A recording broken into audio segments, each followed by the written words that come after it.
Shocking statement. Federal teams say the governor's home wasn't a mansion. It was an underground fortress with a secret tunnel. The first door blown at dawn allegedly revealed 6 kilograms of heroin, a captive woman, and a workstation prepped for crime. In this breakdown, we show how that room connected to 6 warehouses, 972 kilograms of heroin, 610 kilograms of meth, and nearly 500,000 fake fentanyl pills across 3 states. You clicked for what was in the lair. Keep watching for how those 4 walls allegedly mapped an empire and a protection network inside City Hall. Why did federal teams believe a sitting governor kept a bunker under his home? A 2-second flicker on a maintenance cam caught a crawl space vent throwing out negative pressure at night. Wrong direction for a normal HVAC cycle. That tiny reversal told them air was being pulled down, not pushed up.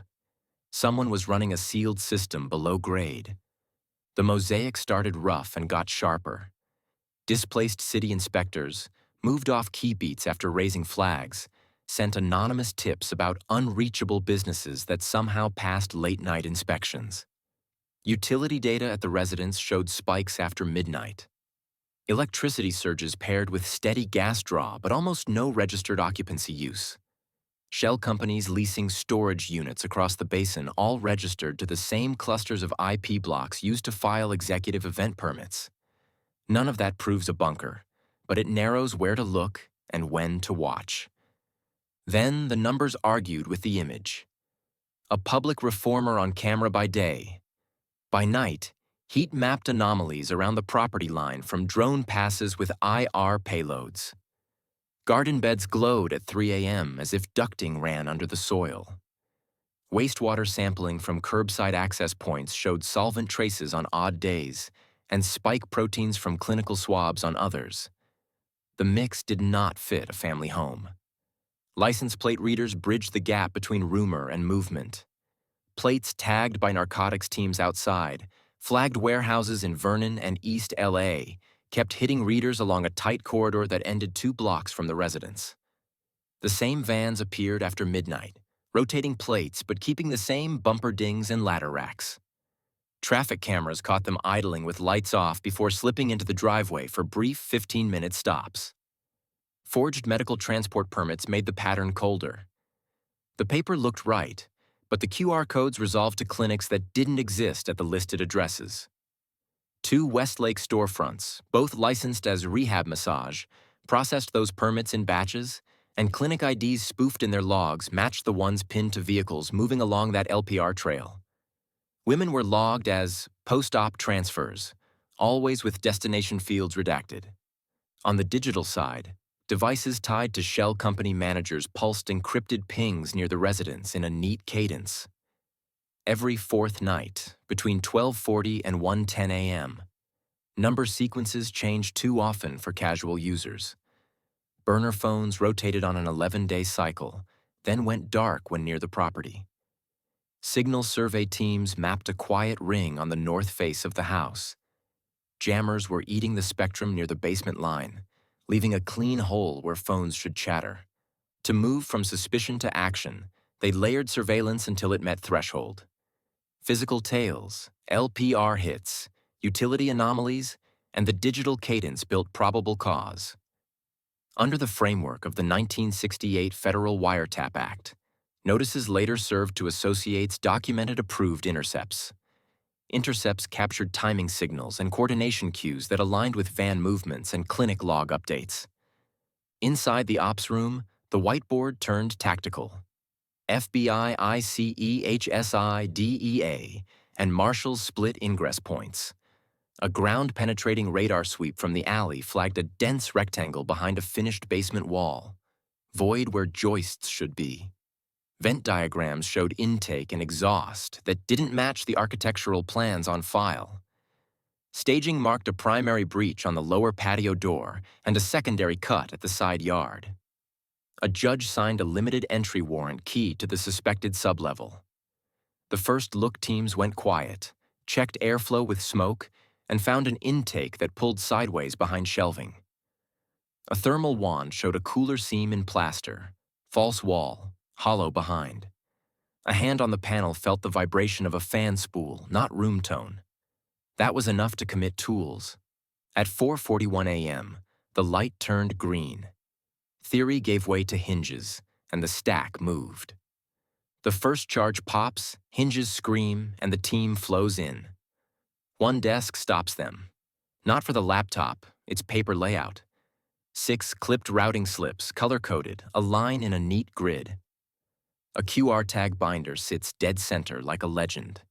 Each tab mirrors warehouse nicknames agents already flagged in 3 states. Row by row, the binder's index matches shipping lanes, carrier codes, and invoice ranges. A map hidden as office admin. They stack tight at dawn. Shield up. Point man clears the left arc. The lineman kills power to the basement circuit. Backup lamps wash the room in flat white. Thermal reads 2 heat spots, both low, both still. One on the desk chair, one behind a shelving unit. No bodies moving. The air sucks across the threshold, a steady pull toward the far wall. Radios stay clipped and quiet. Hand signal. The team splits. The build under their boots isn't drywall.